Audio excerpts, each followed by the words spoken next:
Welcome to the New England Football Show, presented by Mortgage Right. I'm your host, John Sarianides, and as always, I'm joined by my partner, Kevin Stone. Kevin, how are you on this Monday night, this first Monday in October? Doing good, man. How are you? Good. We're getting that last bit of summer weather here before it turns on Wednesday, and it gets nasty, and it's really going to get nasty the rest of the week. 50s and 60s, I'm all set with that. Good. Rain. It's just depression weather, so I'm good. But other than that, you know what? We're grinding along here. Hard to believe that we're 5 weeks into the high school season, going into week 6 of the college season. I mean, it's actually week 7 of the college season. We just had week 6, so um, it's crazy how much it's moving along here. We talk about this all the time, right? I mean, we always talk about going into the season and how much work we have and everything else. But now we're pretty much at the halfway point already, which is nuts. Patriots are making it a lot more fun too, obviously. Yes. But Oh, um, absolutely. yeah, I mean Absolutely. we'll be talking FCS playoffs pretty soon. Yeah. Yeah. Well, I think we will. I don't know how many participants we're going to have. We're going to get into that here in a little bit. Before we start off with the Patriots, I do want to remind you that if you're in the market to sell your current home, purchase your next home, purchase your first home, or refinance, you need Herb Divine in your corner. Give our good friend a call at 781-254-2846, or you could shoot him an email at herb@mortgageright.com. With over 27 years of experience, Herb has the knowledge and the know-how to guide you through this process. The real estate market is busy year-round now. It's not just a spring-summer thing. There's inventory on the market right now. If you want to get in on the action, you need experience on your side. Again, give our good buddy Herb Divine a call at 781-254-2846, or you could shoot him an email at herb@mortgageright.com. He and his team are available anytime, including nights and weekends. And we haven't even started talking yet. We already have a comment. Willem checks in. Great to hear from you, man. Thanks for checking in. We got the win. I'm assuming he's talking about the Patriots. I don't know, but nonetheless, let's start there like we do every show, Kevin. And I look, the only person I know that picked him to win last night was our good buddy John Sapichetti, who picked him yesterday in the pregame show, Patriots Pulse pregame show. He picked them to beat the Bills. And when I think about that in reflection, it was such a smart play because they had played so well up there. Remember, even last year, as bad as it was, they went up there and lost 24-21. A couple of years ago, they lost 27-21. In 2020, Cam Newton, if he doesn't fumble there, they're driving to win the game. 22, that end of the last regular season game of the 22 season, if they don't give up 2 kickoff returns for touchdowns, they win that, or 2 kick returns, I should say, for touchdowns, they win that game potentially. So it shouldn't surprise us that they went up there and won because they have played really well up there in recent years. No, and I wrote about this today. For me, the biggest takeaway is the success on the road. And I know it's only 2 games, and I know one of them is Miami, but it's also been a hard place to play for them. But the mental toughness, the coming back, every single response that they needed last night, they got. Buffalo would score. Drake May would lead a drive, come right back down, make a huge play or two. And that's what stands out to me the most is doing this on the road. And I know they're only 2-0, but I asked Mike Vrabel today, I said, is there anything in particular that you've liked about the approach on the road? And he quickly pointed to the week of practice, as did Christian Gonzalez, as did Carlton Davis when I asked both of them as well. And that speaks volumes. It means guys are buying into the message. Now, Vrabel was also asked about that. What does it say about the buy-in? And he said, I've never really doubted that buy-in, but until you see it in that kind of atmosphere, under those circumstances, a guy like Andy Borregales hitting that kick the way he did, that was good from 60. Like that kind of mental toughness and just the flat-out balls that this team has. I don't think you could say that they've had that the past few years. Yes, they've been close in Buffalo, but last night felt and looked a lot different than the years past.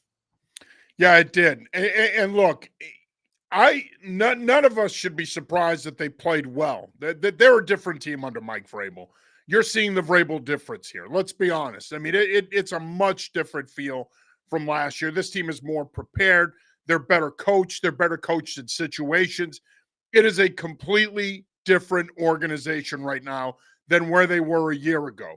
All of that being said, it also speaks of Drake May's maturation. And last night was his coming out party of sorts. Now, the rest of the country knows what we know, that this kid is a dude. He's the real deal. And if he continues to develop on this track, he's going to be a top 10 quarterback in this league. It's not hyperbole, it's fact. Now, there's still parts of his game that he needs to work on. You saw it early on. I thought he held on to the ball a little too long. He took a couple of sacks there. He needs to do a better job with his pocket management and working through his progression and getting the ball out. But you also saw how lethal he is on the move, especially to his throwing side. He gets out of the pocket. He has the plus arm talent to put that ball anywhere he wants. And the other thing is, and I heard somebody say this today, Kevin, and I almost think it makes sense. I've said all along that the comparison to Josh Allen is lazy. He's more Justin Herbert. But somebody said today that in some ways he's a combination of those two guys. And I think that that's a pretty accurate description. Those guys are taller than him, but I think he almost has the best of both guys, where he has the athleticism of an Allen and the arm talent of a Herbert. And so, look, obviously it's one win. We don't want to get ahead of ourselves. They need to build off of it. If you come back and lose next week at New Orleans, then you know what? You're not ready for prime time. But I don't expect that to happen. This football team should win next week. We're at a place now where we should expect them to win. And I think if they do win, they're in pretty good position now to not only be a potential playoff team, but now the conversation almost pivots to where they should be in the mix for the division title. They do play Buffalo again at home on December 14th. But now all of a sudden at 3-2, and I'm going to lament here for a second, they should be 4-1, maybe even 5-0, man.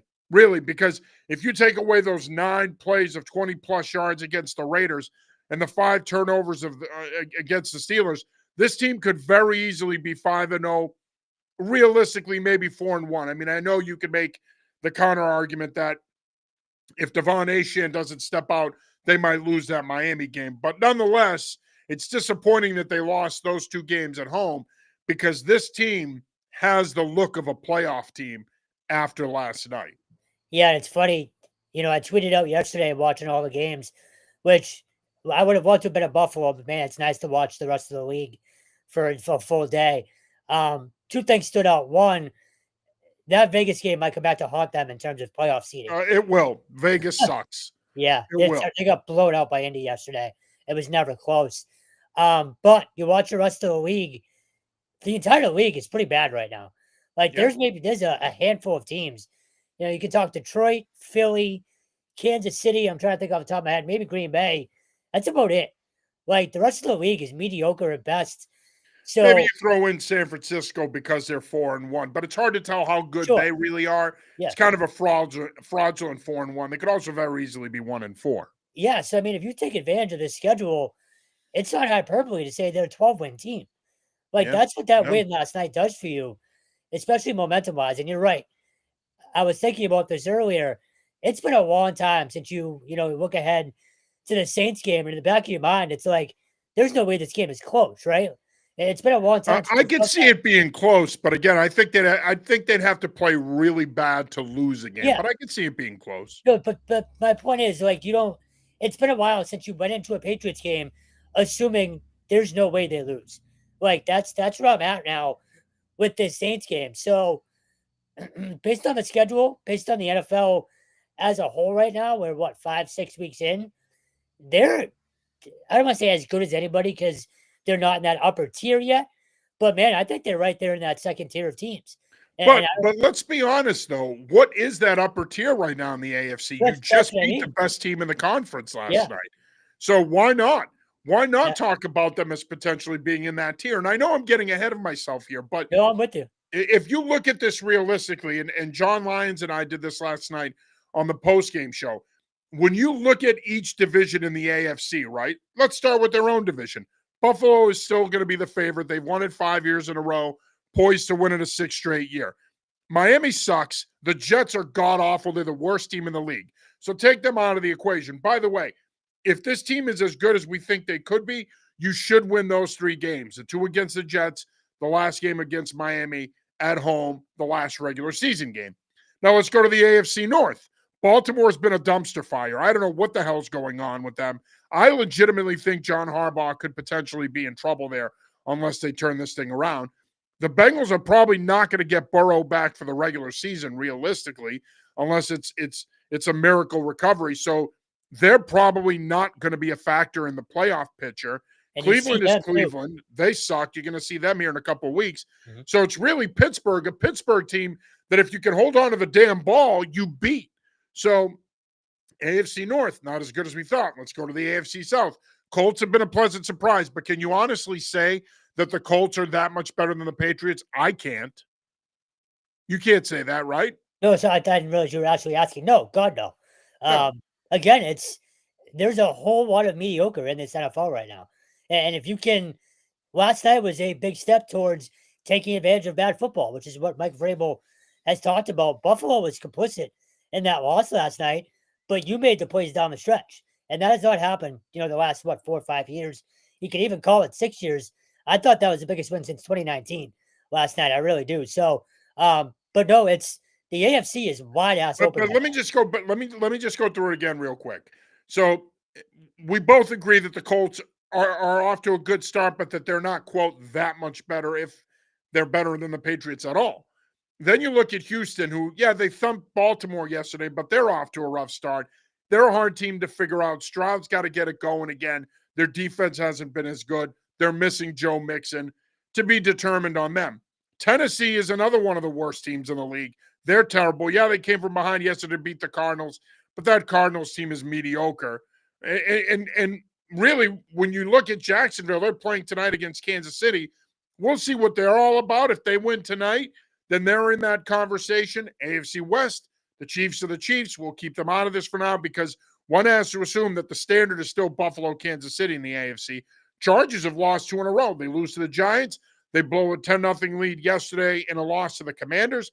Broncos had a big win in Philly, but I believe that the Patriots are in the same neighborhood as the Broncos. And then you have the Raiders, who you lost to week 1, who got absolutely dog-walked yesterday. They suck. Carroll's not going to turn them around. They're a mess. I don't see him fixing it to the point where they're a playoff team. So my point in bringing all of this up is when you look at the AFC landscape, they have a very good chance to make the playoffs. At the very least, they're going to slot somewhere between a 4 and a 7 seed. And you know what? You mentioned 12 wins. At minimum, if they play like they did last night and build off of the last 2 weeks, at minimum they win 10, which probably gets you the 6 or 7 seed. Yeah, I mean, in the back of my head, I'm thinking host a playoff game at this point. It's possible. And, I don't want to get too far ahead, but it reminds me a little bit of 01. If you remember that they ended up getting that bye because the AFC just sort of, crapped itself in the last few weeks of that season. You never know. I know it's only 1 bye now, which you have to assume that's going to end up going to Kansas City or Buffalo still, but you never know. Like, you could end up being a top 4 seed if things work out. Again, it's October. We have a long way to go. Right. I do think we're getting a little bit ahead of ourselves. I will say that. But in terms of the league, this team still has a lot to prove, so let's not forget that. 100%. But in terms of the league and the schedule, they're set up very, very nicely right now. Yeah. No, they are. And look, you hit the nail on the head. The league's not very good right now. Really, if you think about it, coming into this weekend, Philadelphia and Buffalo were both undefeated. And you could make the argument that they were head and shoulders above everybody else. Packers came back to earth the last couple of weeks. Hard to tell what the 49ers are. You got the Rams. You got the Lions. They're probably the 3rd best team in the league right now. But outside of those 3 teams and possibly Kansas City, it's wide open, man. That's why I think they have a legitimate shot at coming out of the or making, I should say, not coming out of. That would be really nice, but making the AFC playoffs. Ken Matthias joins the show. How impressed were you guys with the Patriots' performance? Also, the Diggs May connection has worked for 2 games in a row. Can they keep it going? Well, we talked about the game, so we're not going to rehash that. The Diggs-May connection to me, it's only the beginning. It's only the beginning. Diggs has now gone over 100 yards in back-to-back games. Clearly, they're now on the same page. Clearly, Diggs is comfortable with the offense, although last night after the game, he now said he's a 6 out of 10, after saying during the week he was an 8 out of 10, after saying after last week's game he was a 5 out of 10. But clearly, their connection is there. It's working. They're both comfortable in the system.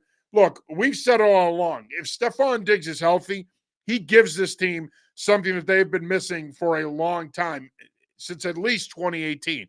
A number one receiver, a go-to guy. Now, it's easy to look at last night and say, well, he was motivated. He's going up against his old team. Listen, that might be the case, but the guy caught 10 passes for 146 yards. I think it was more than that, Kevin. I think he's really now, he's back. He's back from the knee injury. He's comfortable in the offense, and he has established himself as the go-to receiver for this team. 2 catches stood out last night. Well, 3, but the 2 that stood out the most to me, early in the game when he's swatting and he's literally parallel to the ground and makes that catch. That you don't have a guy that can do that the last God knows how many years. And then the toe drag. We've had that since Prime Edelman. Correct. And then the toe drag on the sideline as well. We don't even have to talk about the rollout and the backyard football throw downfield.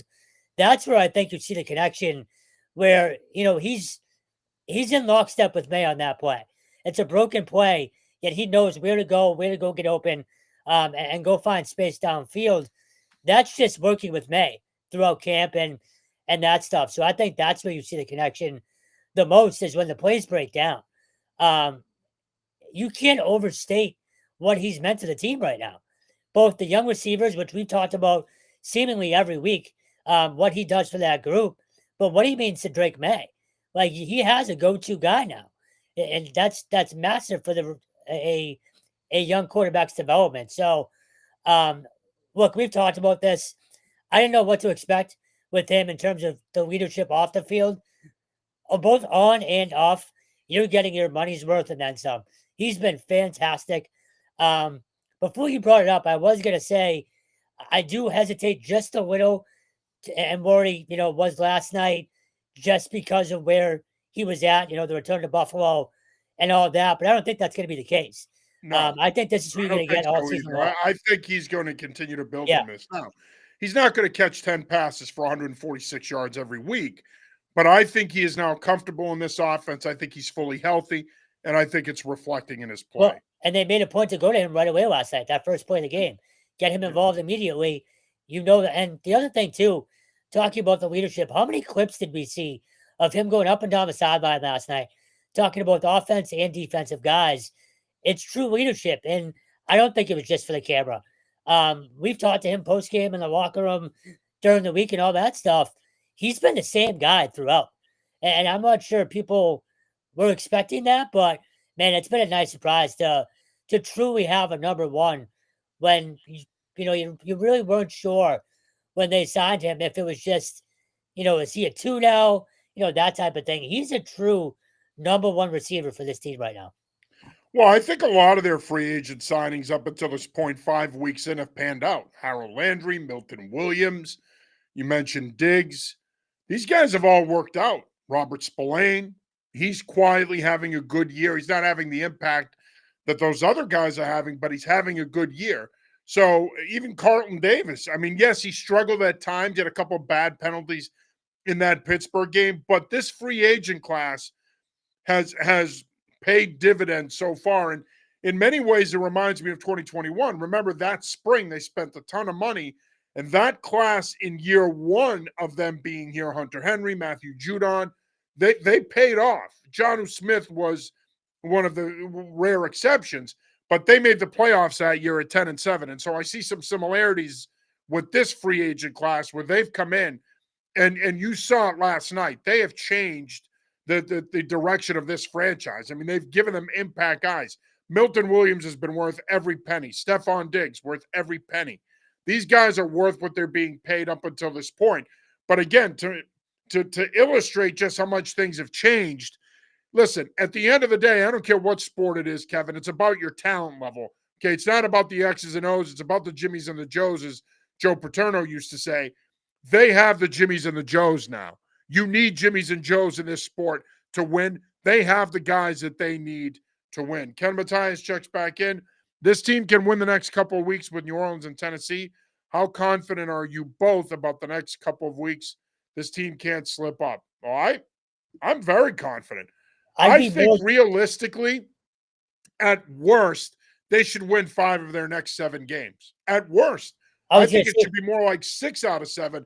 That Atlanta game, I think, is going to be a toss-up. But these next 3, you should beat New Orleans, Tennessee, and Cleveland. They're 3 of the worst teams in the league. If we think that this team has arrived at a point where they can be competitive, there's no excuse the next 3 weeks. They need to beat these teams and get to 6-2. zero excuse. You should be 6-2 at least. Yes. Um, 6-2 going into that Atlanta game. Atlanta can be schizo. You don't know what you're going to get out of them. They're doesn't very matter. inconsistent. You might see the team that beat the Vikings on Sunday Night Football, or you could get the team that got drubbed by the Carolina Panthers 30-0. So they're a hard team to figure out. But at the very least, like I said, you should win the next 3. Yeah, no, this is all about them right now. It's about building off of last night. You cannot take a step backwards. And this game this weekend, I know the Superdome. I think it's still called the Superdome. It is. It's I believe technically, it's either the Mercedes Superdome or yeah, the yeah. Caesar Superdome. It might be the Caesar Superdome now. Like this is no longer the Drew Brees tough place to play No. on a Monday night. It can be a tough place to play, but they suck. It's not going to Yeah. be. They beat the Giants, but whatever. I mean, the Yeah, no, Giants suck as well. this next month is all about the Patriots and only Yeah. about them. Yeah. No, I agree with you wholeheartedly. I think at the very least you should win 3 of the next 4. That Atlanta game could be a toss-up, but in my opinion, that's a game you should win as well. Yeah. And you know what? I know that we're riding the wave right now and we're bullish because things are going well. They've won 2 in a row. They won in Buffalo last night. But you know what? Again, as I said earlier, when you look at the landscape in the AFC, you look at their roster, what these free agent additions are doing, what these rookies are doing. Think about how good Will Campbell and Jared Wilson have been on the left side of this offensive line. They had some struggles last night. That's a really good front. It's going to happen. Campbell gave up a half a sack last night, but the last 3 weeks, he's been really good. You talk about Craig Woodson. I mean, they're getting a lot out of this rookie class as well. Travion Henderson. I mean, you've got 4 or 5 impact guys in this class. You couple that with the free agents who have also made an impact, and it's hard. Look, I don't know if I want to go as far as to say this team wins 12 games. You never know. They still have some tough games left. You're going to have to go to Baltimore. You got Buffalo coming here. There's some big games down the stretch. But again, given where the AFC is right now, I think 10 to 12 wins is a possibility for this team. And I will remind you of something that John Lyons brought up last night that I think is a really good point. 2 years ago, it was the Houston Texans that completely turned things around in one offseason, made the playoffs with C.J. Stroud as a rookie quarterback. Last year, it was the Washington Commanders. Why not the New England Patriots this year? Why can't they be that team? And oh, by the way, there's a lot of commonality there between them, Houston, and Washington. First-year head coach, defensive head coach, rookie quarterback, experienced offensive coordinator.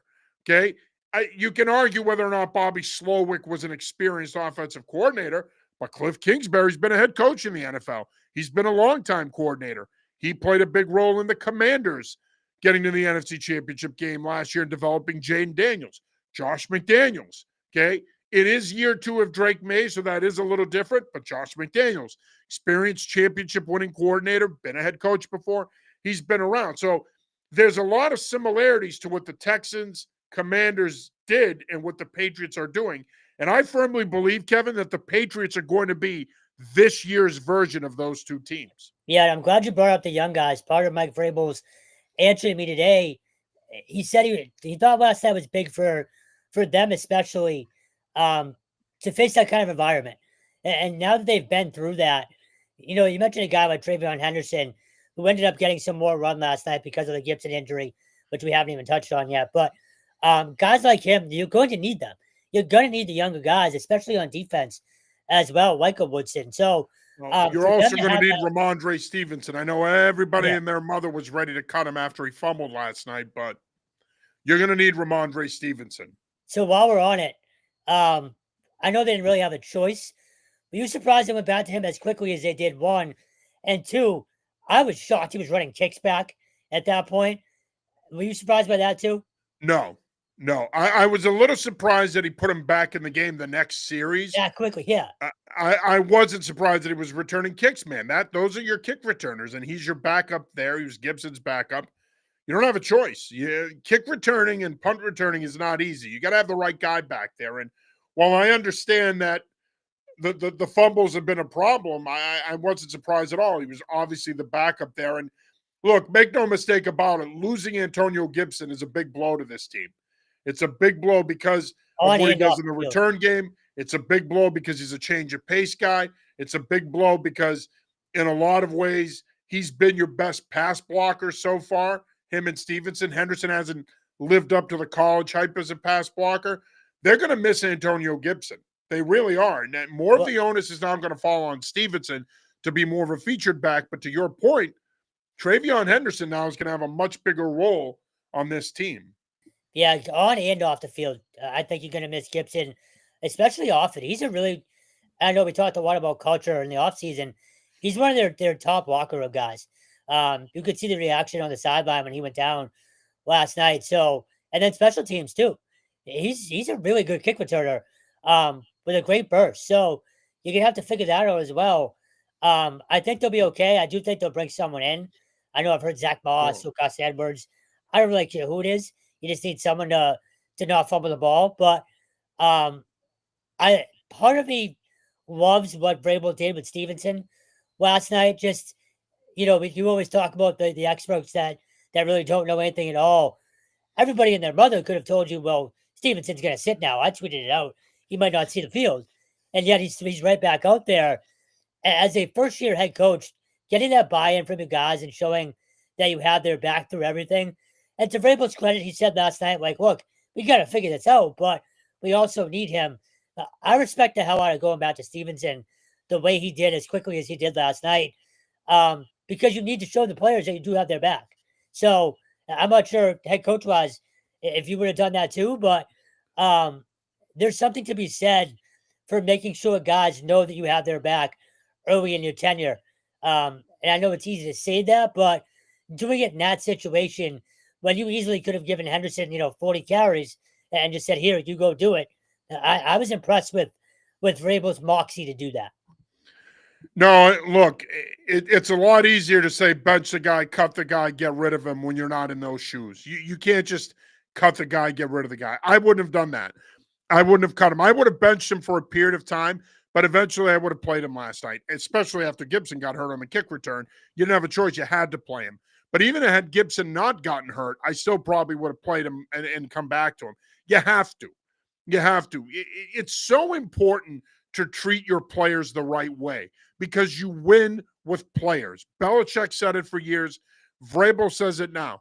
You win with players. And at the end of the day, if you're mistreating your players, if you're not doing right by them, especially in the NFL, these are grown men. These aren't 18 to 22-year-old kids. They're not 14 to 18-year-old kids. These are grown men. You need to treat them like men.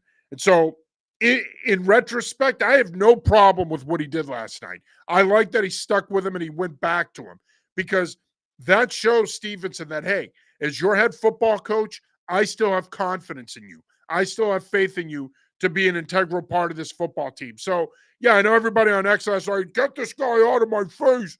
Cut this guy. Duh, duh, duh. Listen, no coach worth their salt listens to the noise. You don't listen to people that have never done it. That's the thing. You lean on people that have been in your shoes. You're not going to lean on people that don't even know what a whistle sounds like, never mind having used one and coached somebody. So the way I look at it, I don't have a problem with it now in retrospect. I might have handled it a little bit differently. I probably would have gone with Gibson and Henderson, maybe used Pop Douglas more on a couple of jet sweeps to try to manufacture some run touches. But eventually, yeah, I would have come back to him, and there's no way on earth I would have cut him. No chance. I know it's a problem, but we're going to help you work through it. It may affect your playing time. It may affect how many snaps you play, but we're going to stick by you and help you work through it. What does cutting the guy do? The guy's a top 15 back in this league. You're going to cut him?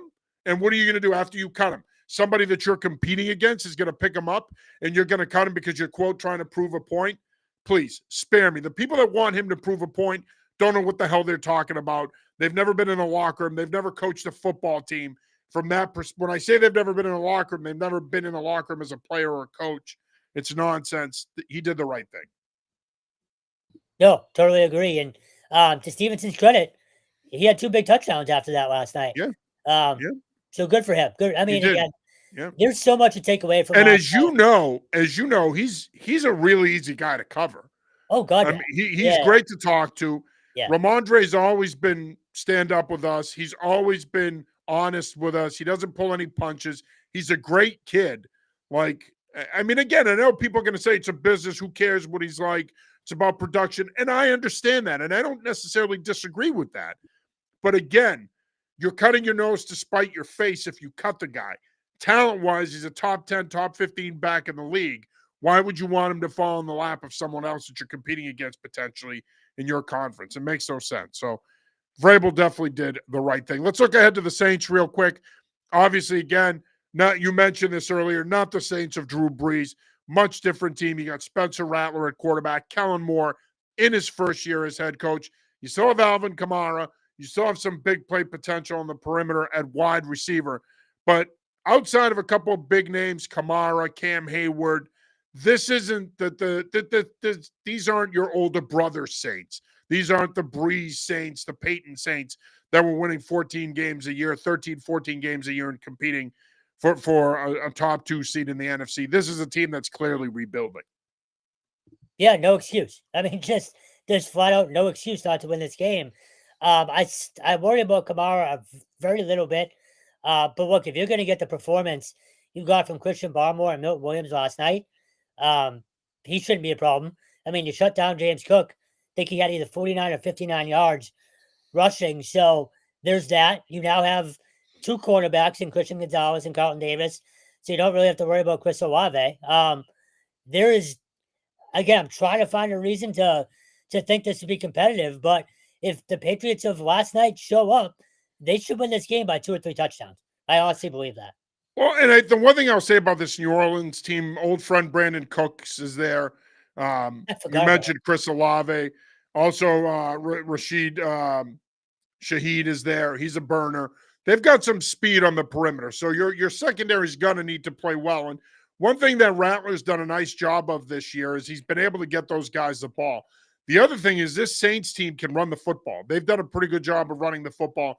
They almost rushed for 200 yards last week against Buffalo up there. So this is a team that offensively under Kellen Moore, and he's a very good offensive coach, offensive coordinator, of course, of the Super Bowl winning Eagles last year.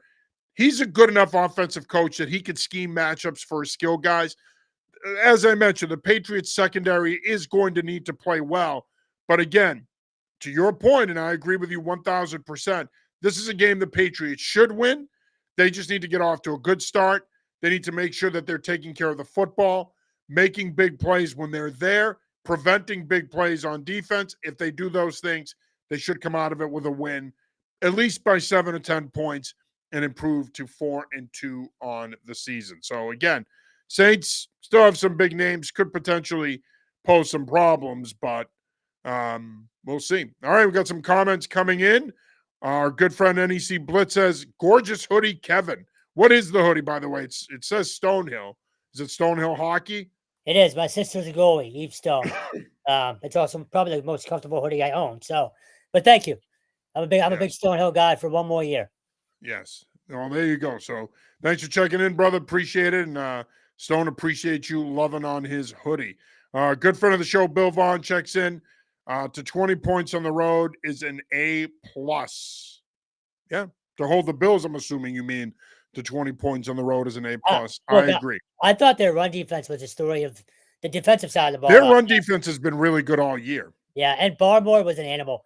I mean, he was you noticed him right out of the gate last night, both pass rush and in the run game. And it's funny, when I was last with you and John Lyons after what game? Carolina, I said, where is Barmore been? He shut me up last night. I thought he had a great game. Yeah. Matthias checks back in, the mighty Ken Matthias. What would the Patriots need to do in week 6 right out of the gate to get the win? Get off to a fast start. Score first, make them have to play from behind, take them out of their game plan, take care of the football, and they should be fine. I mean, again, this Saints team does have some playmakers on the perimeter. Shaheed, Cooks, Olave. They have guys that can make plays. You're still going to have to deal with Kamara. But like Kevin just pointed out, Patriots' run defense has been really good this year.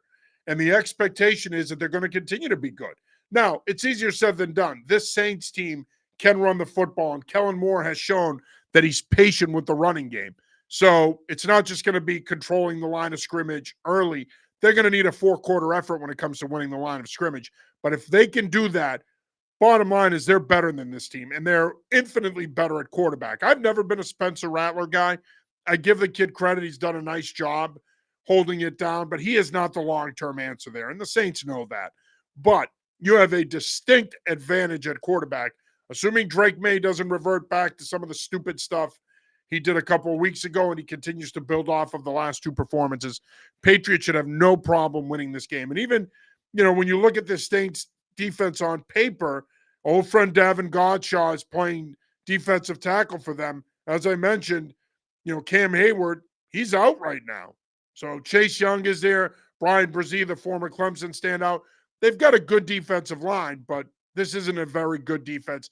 Patriots should be able to run the football. They should be able to make big plays. They should win the game. You are watching / listening to the New England Football Show presented by Mortgage Right. I'm your host, John Sarianides. As always, I'm joined by Kevin Stone. Do want to remind you that if you are in the market to sell your current home, purchase your next home, purchase your first home or refinance, give our good friend Herb Devine a call, 781-254-2846, or you can shoot him an email at herb@mortgageright.com. He and his team are available anytime, including nights and weekends. All right, you ready to talk some college football here, Stone? Sure. New Haven? You want to start there? Let's start with the Chargers. No, Our good buddy NEC Blitz would love that. Go ahead. No, well, they won another game. They're 3-3. So credit to them. I mean, they beat Pace. I was to say that they were familiar with Pace, obviously coming out of D2. But look, 3-3 as a Division I school, there's usually a lot of growing pains and losses when you make that jump. So that New Haven team deserves credit. All right, let's go. They do. And I will say this, Mark Powell is the interim head coach there. I hope that tag is lifted eventually. If not during the season, right after the season. I think he's proven through 6 weeks that he deserves to have that job. He deserves to be the guy. And see, NEC Blitz checks in. Yep. So he's fired up that we opened the college talk, or the college conversation, I should say, with New Haven again, Chargers beating Pace. All right. Obviously, we're going to start off with Boston College, and we're not going to get into a recap of the game. Ryan Barry and I usually do a quick little recap on Wednesday nights before we preview the games for the week. I don't know what to make of this football team anymore. This is the worst Boston College loss I've seen in a long time, a very long time, certainly since I've been covering this program since 2019. I don't know how to explain this. I think it's pathetic. I think it's sad. I think it goes to show you that something's wrong with this program right now. I came out last week on TikTok and I talked about how I believe in Bill O'Brien and how I believe he should be the coach of this program. Some people ridiculed me for that. But the reality is, I say that on Thursday, 2 days later, they go down and they get absolutely thumped by a 2-2 football team that had made a quarterback change. Like, make it make sense to me. I don't know what's wrong with this team right now. I know the injuries are part of it, and that does matter. But it's more than that, Kevin. It's not just the injuries. There's something legitimately wrong with this football program right now. So before I go off, I want to ask you a question. You always hear a team quit when you lose the way they did. They were down 48-0 late in the fourth quarter before Shaker Rising, or Rising, I always pronounce it wrong, threw a touchdown to Kalen Jasinski. So 48-7 final. Let me ask you this. When you hear a team quit, what does that mean to you as a former coach or current coach too? Well, I listen, I think it's simple. They're not playing for the coach anymore. I don't know if that's the case in this instance, though. Why would you? Here's my question to you. I'll follow it up with a question to you. Why would you quit on the coach 5 weeks into the season? Typically, teams quit on their coach later on in the season when it's been going bad. They know there's no chance of a turnaround. They know the coach could potentially be a lame duck, and so they stop playing for him. Why would this team stop playing for Bill O'Brien 5 weeks into the season? The only theory I can come up with, and I've talked to people about this, I've thought about this since Saturday. It's a Dylan Warnick and Grayson James thing to me. You handed a kid who had never played FBS football before a lot of money in a starting job about a week or two into training camp, and I don't think you should have yet. Now, they went out to Michigan State and put up 40 points, and everybody thought he was the second coming. That's not fair to him. I get that. He didn't ask for that pressure, but the coaching staff immediately put that on him by putting him in that spot. So did the team suddenly realize, and I don't think it was suddenly, I think they kind of felt this way coming out of camp, but Fordham, the 60 whatever points sort of, I guess, protected them from any discussion about it. Grayson James deserved to be the starting quarterback of this team. After the way he handled last season, and again, you went 4-2 with him. It's not like he was losing games once he started playing last year. So as a senior, to not get that starting job, I'm starting to think that's where this started going downhill. Look, Dylan's clearly talented. I think he is going to be the guy moving forward, assuming he stays here. And you said this to me in training camp. He's clearly got, all the tools to be a very good QB1 in the ACC. He's played 5 football games. People immediately anointed him after a loss, mind you, against Michigan State when they were 1-1. So it's a combination of things to me. It's that. No, I don't think they're going to make a quarterback change either. I think you're going to see Dylan play on Saturday night against Clemson, which is a whole other conversation that they're coming to town for a primetime game now. But I think it's that. I know injuries are not an excuse, but man, you look at some of the names that they have out. There's some legit talent on that defense. Amari Jackson, Zaire Thomas, Quintavious Hutchins.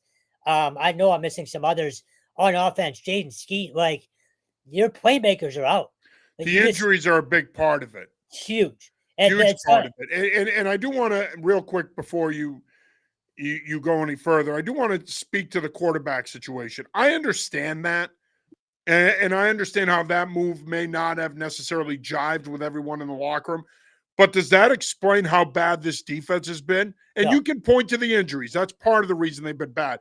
But they have been really bad, especially late in games. So I get the whole quarterback thing, and it may not have necessarily gone over well in the locker room, but it still doesn't explain how bad this defense is playing. It still doesn't explain why this team on Saturday no-showed. Like, they 100% no-showed against a mediocre ACC team. No offense to Pitt fans out there, but you're not going to be in the college football playoff, folks. This is a middle-of-the-pack ACC team.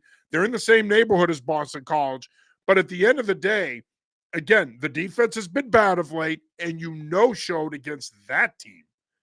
So you can sit here and point to the quarterback position all you want, but it still doesn't explain why these other things are happening. No, 100%. Defense has been terrible, flat out terrible. And again, I do go back to the injuries, given who's missing on that side of the ball. Like, you can't really understate Amari Jackson and Q Hutchins not being out there. They're probably, and Bam Crouch has missed the last 2 games as well. Those are oh, it's huge. I mean, the losses, they're piling up on defense. I mean, they're on some of their threes now in terms of their depth. Yeah, but to go back to what I asked you about quitting, it's mind-boggling to me because I thought they bought into Bill O'Brien, and I still don't really see why you shouldn't. Again, he's been successful at some pretty high-level places, like successful at Penn State, successful at Alabama, successful with the Houston Texans. We always talk about college kids wanting to know they can make it to the next level. This staff can get you there, but man, there's a disconnect here, and I don't get it. I really don't. I'm trying to think what else we haven't touched on with this team yet. It's just there's so many different things wrong, and the scary thing is it's only October. Like, this is going to get. It's going to. It probably could get much worse. You're a 14-point dog to Clemson on national TV after Dabo just dog walked Bill Belichick. So what do you think they're going to do coming in here, trying to get their season right? And they're still competing for an ACC title spot. They still think they can make that game. So it's going to be ugly on Saturday, I think. I would go to Grayson James, but I've also said this. Well, since I wrote this, that's probably not going to do much. You don't have a running game. They've topped 100 yards once on the ground, which is an offensive line problem. That's also been a killer this year. I'm a huge Matt Applebaum guy. That unit they haven't been this good or that good this season, particularly in the running game. I was really high on that running game too. I really think they have 3 or 4 backs at least. Again, they've had one 100-yard rushing game. So there's a lot wrong. I'm not sure how they fix it. I will say before I forget, to the people calling for his job, stop it. You're not going to do better right now. You're not going to do better in the off season. Correct. I think that the people that are calling for his job are tone deaf. They're clueless. Stop. The guy's been here barely a season and a half. Can we knock off the nonsense? You're Boston College, with all due respect, okay? You're not Notre Dame. You're not Ohio State. You're not Michigan. You're not Alabama. You're not Florida, where Billy Napier's been dodging questions about his job now for 2 years, okay? And he just picked up a big win over Texas, and somehow miraculously he went from pretty much being fired to getting an extension. Look, Boston College is a different animal. You've got high academic standards. Your NIL initiative is not on par with a lot of the rest of your league. You don't have the money or the resources to pay for players like a lot of the programs you're competing against in your own conference, let alone outside your conference. So this idea that if you get rid of Bill O'Brien, somehow some savior is going to walk through the doors at Chestnut Hill and he is going to bring Boston College back to the Jack Bicknell days. Right. I mean, let's be honest here. I mean, Jeff Jagosinski has arguably been the most successful coach in the recent program's history with what he did in 07 and 08 in those years. So my point is, Steve Adazio was a good coach. I know a lot of people didn't like Daz. I know he rubbed people the wrong way. Steve was a good coach, okay? Jeff Hafley was a good coach. Bill O'Brien is a good coach, a great coach.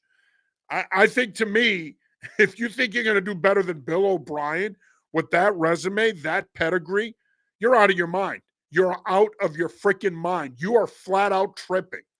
It ain't going to get better than Bill O'Brien. So you might as well put the bong down and get the stuff out of your system, because you're not doing better than Bill O'Brien.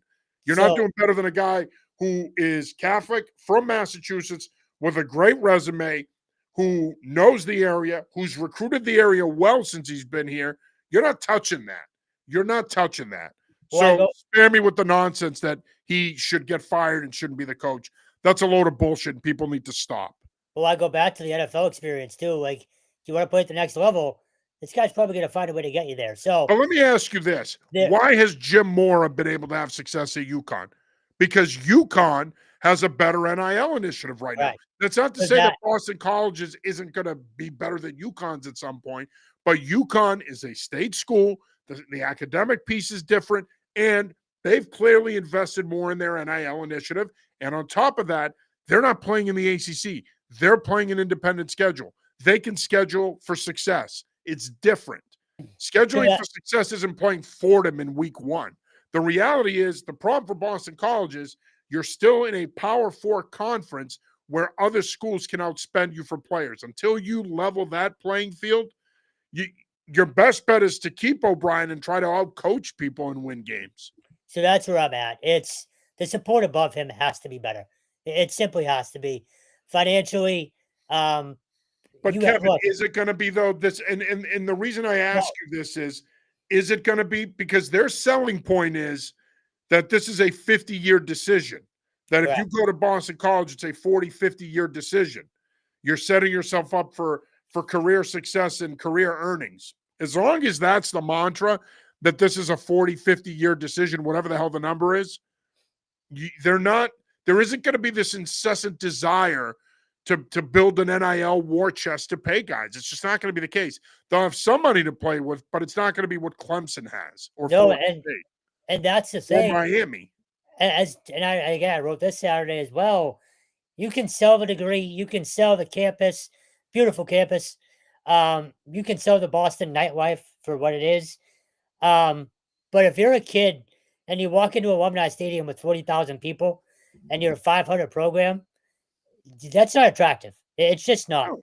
especially in today's football. So, you need to just openly admit, look, we have to buy players now. It is what it is. They're not going to do that. I will say, and I've never really truly understood the hierarchy at Boston College when it comes to, I believe it's Father Leahy right now, and whoever's replacing him. And I keep hearing that it's going to change when the new president comes in. I'll believe it when I see it. You've watched Boston College a lot longer than I have. You're not going to have a Matt Ryan walk through the door now. You're going to have to go pay for him. So that needs to change. I think there needs to be upgrades to the stadium. That's a whole other conversation. But firing Bill O'Brien, he's had one recruiting class. Let this guy recruit, and again, help him by letting him recruit better players, particularly out of the portal.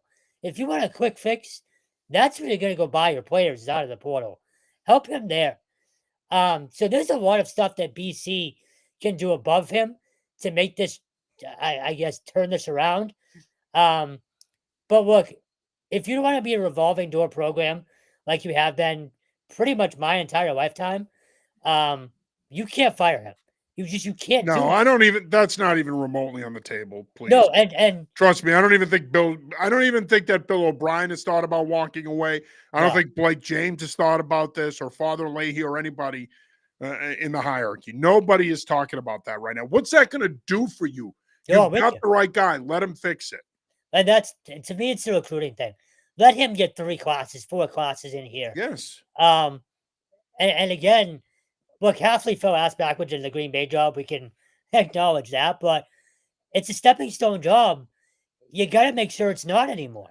But the thing is, it's not a stepping stone job to Bill O'Brien. He's in his mid-50s. Right.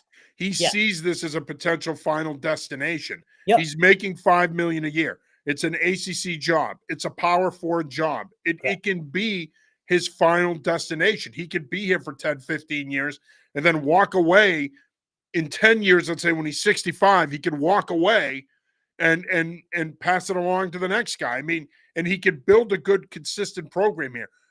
Here's the thing. It's hard to win at Boston College. It always has been, but you can win at Boston College. And he believes that. And he believes that. I do think you bring up a good point that the changing landscape makes it harder to win there, but I still think you can win there. I think, look, it wouldn't be the worst thing in the world if they didn't get to a bowl this year and they had a chance to get a head start on recruiting and everything else and really do an autopsy of this season and figure out what they need to do to turn this thing around. But they still have enough time where they could turn it around. The problem now is, you're 1-4. Well, and now you in essence have to win. You have to win out potentially, or maybe you can only afford to lose one game if you want to be bowl eligible. I was going to say, bowl game's pretty much out of the question now. I know we never like to talk about people's jobs. Staff changes have to be made. I do think we're at that point at least. I'm not sure what I think it's way too early for that conversation. No, I'm saying end of the season. Unless he does something in season. No, you know me. I'm a coach. I'm never, ever going to speculate on guys' jobs. I will not do it. No, it's something that I built this website and this product on. I won't go there. Could it happen in the offseason? I'm sure. But to be speculating about guys' jobs 5 weeks into the season, that's another thing that's idiotic. No, I meant after the season, believe me. Yeah. But in terms of, I'll leave that up to you, and you can speculate. I'm gonna sit that one out. But what about play calling and stuff like that? Well, you might see. I mean, who knows? I mean, they may do something internally to spice things up to start the season. I don't know. We're not there every day. We're not in those meetings. We're not in that office. We don't know what he's going to do. The conventional wisdom would say he's got to do something to get this thing going. But with the injuries that they have and the lack of talent at some positions, let's not forget, we haven't even talked about this, and we do need to move on to some of the other programs. we haven't even talked about this. I mean, we knew going into the season that it was going to be virtually impossible to replace Donovan Ezaraku's 16 and a half sacks. They haven't sniffed that. They haven't sniffed that. You're not going to replace that kind of production. No disrespect to Q Hutchins, no disrespect to Edwin Collage, no disrespect to any of those guys, any of the guys that brought in the portal. The end of the day, Donovan Ezaraku was special. You're seeing it. He's making a difference for the Dallas Cowboys as a rookie second-round pick. He was special.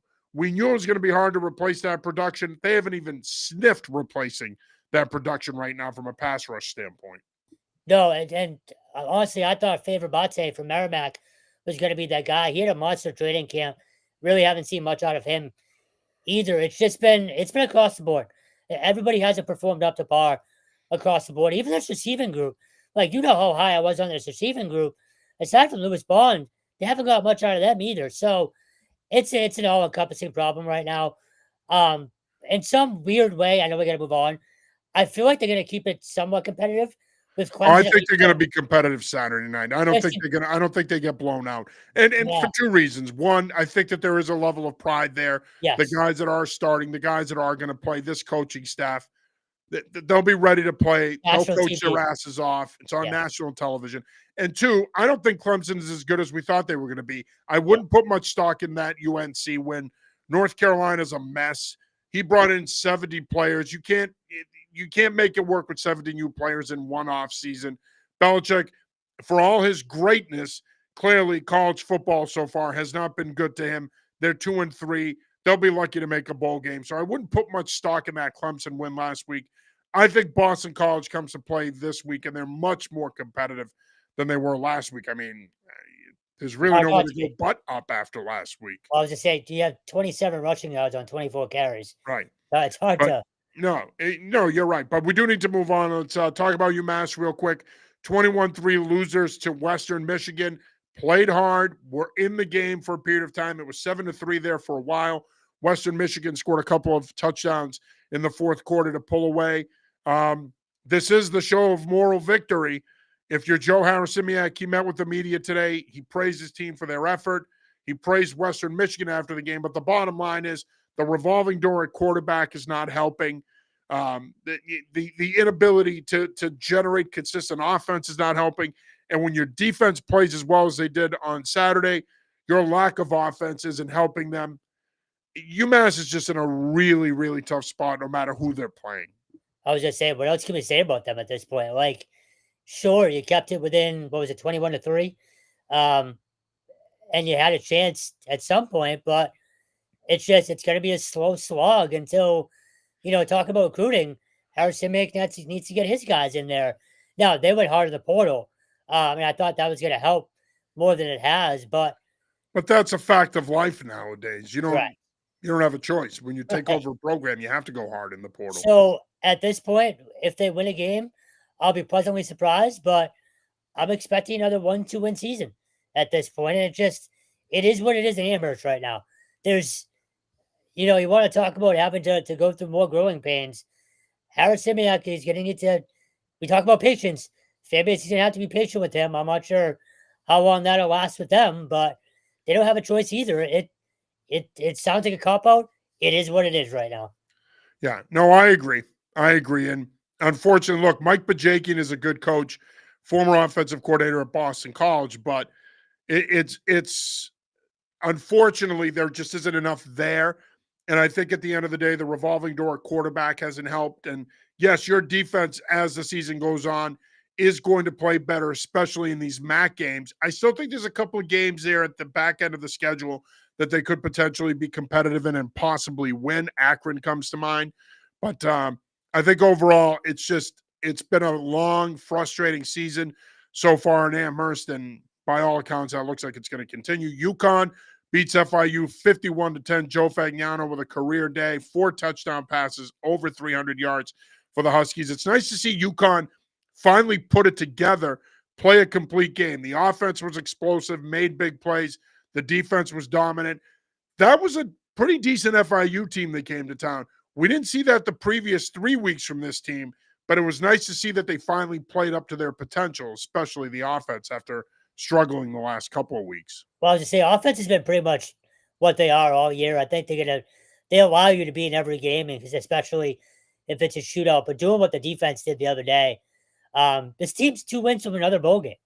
Like Yeah. Jim Moore just keeps finding ways. It's been what he's That done game there. here on October 18th, of course, it was announced today that That's UConn Boston College game will be played on October 18th at noon. We'll have I, double coverage of that. Kevin will be covering the Boston College angle. I'll be covering the UConn angle. But I think that game's going to be a lot more competitive now I than was we might have originally thought. I was just gonna say, don't be surprised if UConn steals a win here. Like if BC stays the way they are right now, and it's just one of those years where it snowballs and nothing goes right, I could see UConn coming in here and getting a win. So, props to Jim Moore though. Again, just what he's done over the last 4 years now, with that program. Yes, the NIL initiative has certainly helped, and they've done a good job of the portal. But to get the kids to continue to buy in and keep getting results, it's been impressive. Yeah, Harvard beats Holy Cross handily. Crusaders unfortunately dropped to 0-6. Harvard scores 59 points in that game. Andrew Orich's team is very impressive. Absolute wagon. Jaden Craig, look, we knew this going into the season. He might be the best quarterback in FCS right now. Like, I'm not even talking New England. I'm saying all of FCS, and I don't think that's hyperbole. This kid can sling it. He's accurate. He's a big kid, too. You've seen him up close plenty of times. He just fits the bill. There was a few scouts in attendance to watch him play the other day as well. That offense, man, they are really hard to stop. And I think we're once again looking at Harvard, Yale coming down to that last week for the Ivy League. Yeah. There's really not much else you can say about this one. Holy Cross is just in a bad way right now. We talked about it last week. After all that success the last 6 years, you were gonna have a year like this, and they kind of had one last year that still went 6-6. But man, it's gonna be rough sledding the rest of the way. But the other day was more about Harvard than Holy Cross. That Crimson team is they might not lose a game. Yeah, no, they're real deal. I was at the main Bryant game. Impressive win for Jordan Stevenson's Black Bears, 34-14. They jumped out to a 34-0 lead at that game in that game at halftime, and they never looked back. Black Bears look good. Carter Peavy at quarterback has thrown for over 300 yards in back-to-back games. They've scored over 30 points in back-to-back games. They got Merrimack this week, but this is a team to keep an eye on them. They're 2-1 in the CAA, kind of a sleeper there. Team that's definitely worth keeping an eye on, even though they're 2-4. URI loses the Governor's Cup game to Brown 28-21. That was a great game. Charlie Adams was there for that one. The Rams have now dropped 2 in a row. Has this URI program come back to earth a little bit here? You know, we talked a lot about them saying the words national. Don't mind me with my nose. I don't know what's going on. I mean, people are going to think I'm snorting coke or something. I don't know what the hell's wrong with my nose. We talked a lot in the offseason, and they talked a lot about national championship. Like the words were said a lot. Yeah. So I think it's a culmination of people reading that and seeing that and having something to do about it. I just think they're coming back down to earth a little bit. They're still a really talented team, especially offensively. Defensively, you still have AJ Pena, one of the best players in the CAA, but they're getting everybody's best shot now.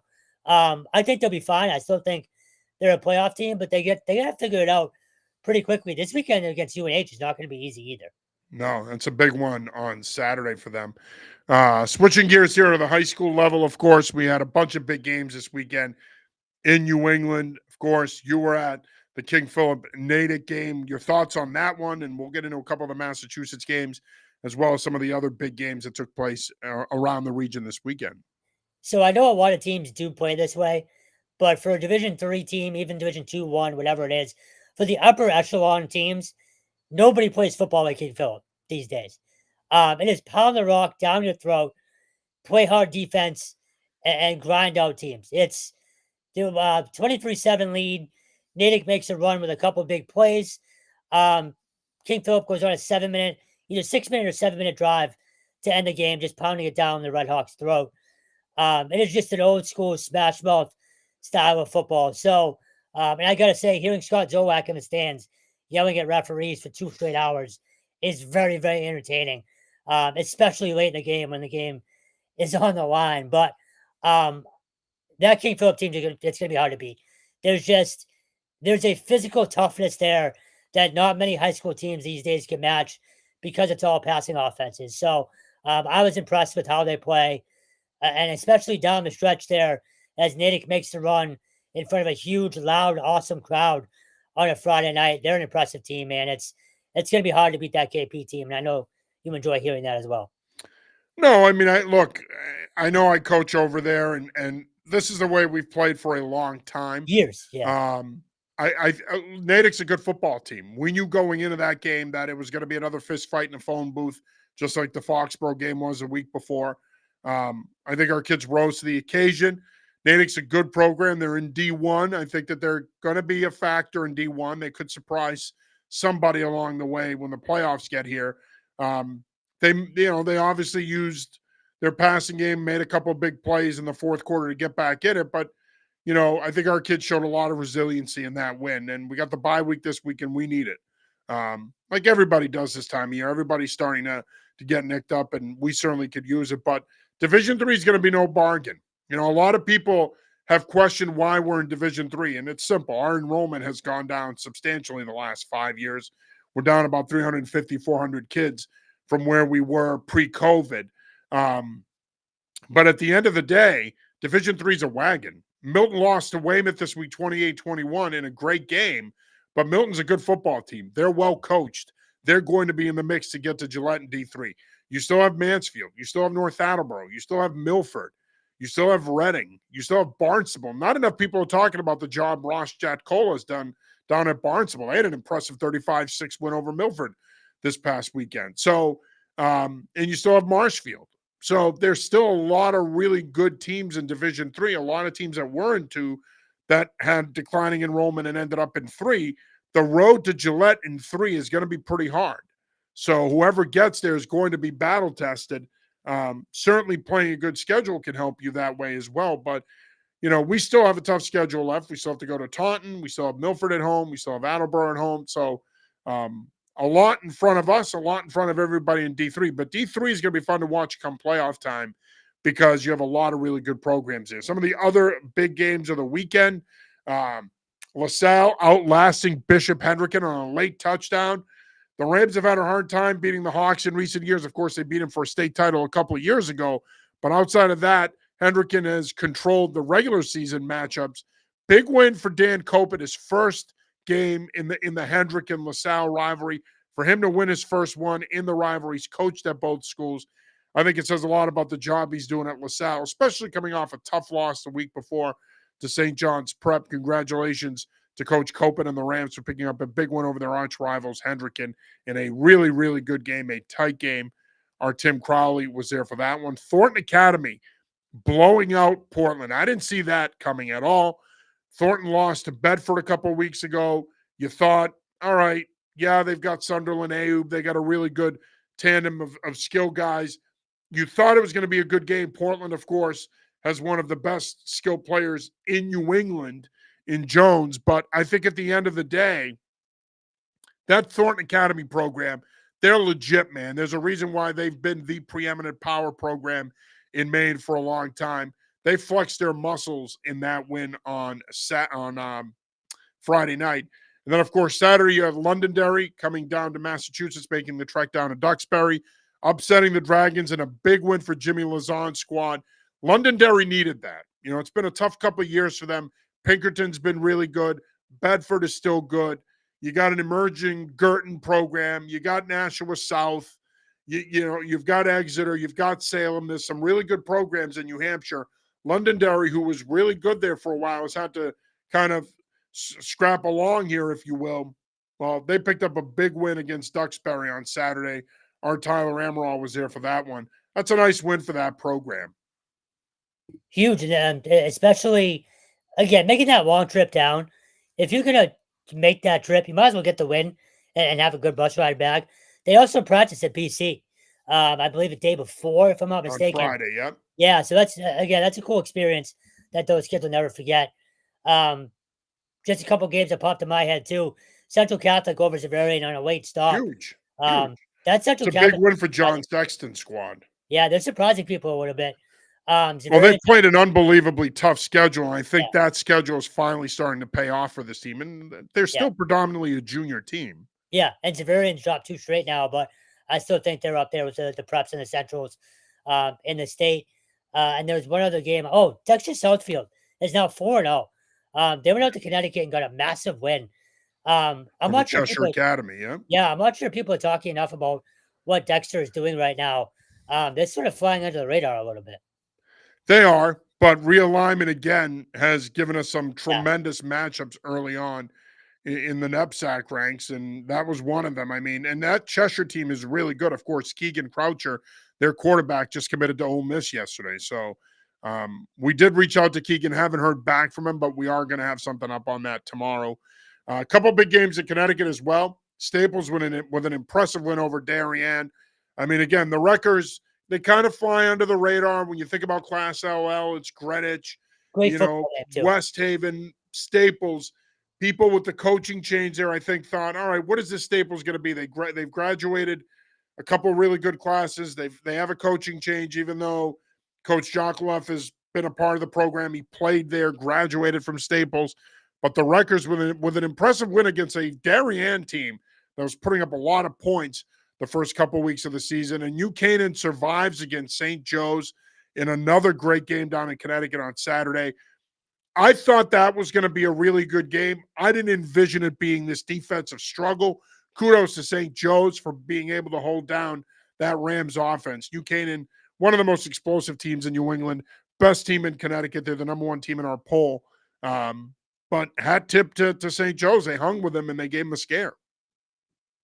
100%. Connecticut's sort of, if I could speak, sort of starting to, the landscape is starting, I can't speak anymore, to shake itself out a little bit. So there's another big weekend coming up for that state as well, and we'll have it covered. Yeah, of course. Absolutely. Of course, we got another weekend of great coverage. And we do encourage you, if you haven't subscribed yet, please go to anyfootballjournal.com, go over to the membership tab. Click that, subscribe for $2.99 a month. You get some of the best football coverage in New England, and we're all football all the time. There's no off season for us. We do this year round, so we would appreciate your support. Your support enables us to hire our freelancers to get out there and cover these games and give the kids coverage, because that's what it's about ultimately. It's providing coverage for the kids and the programs. You subscribing helps us. Again, $2.99 a month. You're basically giving up a cup of coffee, but it's worth it for the type of football content that we provide. Any final thoughts here, Stone, before we wrap it up? Nope. Another jam-packed weekend coming up. We'll be in, I think, 3 states on Friday, probably 3 or 4 states on Saturday. And just to echo what you said, with the support means everything, trying to get to as many games as we can. Yeah, absolutely. Well, that'll do it for this week's episode of the New England Football Show. For Kevin Stone, I'm John Sarianides. Till next week, have a good week, stay healthy, and get out and enjoy some football this weekend. Until next week,